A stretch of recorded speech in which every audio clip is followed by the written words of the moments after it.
Hello guys, ഒരു cinema കാണാൻ വേണ്ടി ഞാൻ ടൗണിലോട്ടേക്ക് വന്നിരിക്കുകയാണ്. നമ്മുടെ കല്ലാച്ചി ടൗണിൽ ഞാൻ മാത്രമല്ല, കൂടെ ഫ്രണ്ട്സും ഉണ്ട്.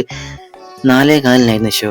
അപ്പം നേരത്തെ ഞങ്ങൾ അവിടെ എത്തിയതുകൊണ്ട് തണുത്തായിരുന്നേയും കഴിക്കാൻ വേണ്ടി ജാങ്കോസ് ക്ലബ് ഷോപ്പിലോട്ടേക്ക് പോയി. അവിടെ നല്ല ഒരുപാട് ഐസ് ഉണ്ട്. അപ്പം അവിടെ നിന്ന് ഞങ്ങൾ ചിക്കുവും പൈനാപ്പിളും ഒക്കെ വാങ്ങി അവിടുന്ന് കഴിച്ചു. അതിനുശേഷം ഞങ്ങൾ ലൈമും ഓർഡർ ചെയ്തു, ഓറഞ്ച് ലൈം. അതും അവിടുന്ന് കഴിച്ച് നല്ല അടിപൊളിയായിരുന്നു. അപ്പോൾ അതും കഴിഞ്ഞ് നേരെ ഞങ്ങൾ അവിടുന്ന് ഇറങ്ങി തിയേറ്ററിലോട്ടേക്ക് പോയി. അവിടെ ഞങ്ങളുടെ ഫ്രണ്ട്സ് വേറെയും ഉണ്ടായിരുന്നു, ഫ്രണ്ട്സ് അവിടെ വെയിറ്റ് ചെയ്യുന്നുണ്ടായിരുന്നു. അങ്ങനെ ഞങ്ങൾ വന്ന സിനിമ വാഴ കാണാനായിരുന്നു. വാഴ 2 പടം അടിപൊളിയാണ് എന്നൊക്കെ അറിഞ്ഞത് കൊണ്ടാണ് ഞങ്ങൾ വന്നത്. പക്ഷേ കയറിയപ്പോഴാണ് അറിഞ്ഞത് ഇതുപോലൊരു പടം ഉണ്ടായിരുന്നോ എന്ന്. ഇങ്ങനെയാണ് ഒരു പടം നടക്കുന്നതെന്ന്. എന്താ അടിപൊളി പടമല്ലേ വാഴ 2.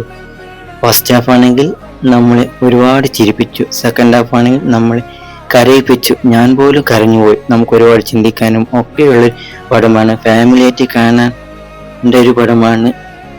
ഇതിലെ ഓരോ കഥാപാത്രങ്ങളും അഭിനയിക്കല്ല, ജീവിച്ച് കാണിക്കുകയാണ്. അത്രയ്ക്ക് അടിപൊളിയാണ്. ആഷിറും ടീമും ഒക്കെ അടിപൊളിയായിട്ട് അഭിനയിച്ചൊരു പടമാണ്.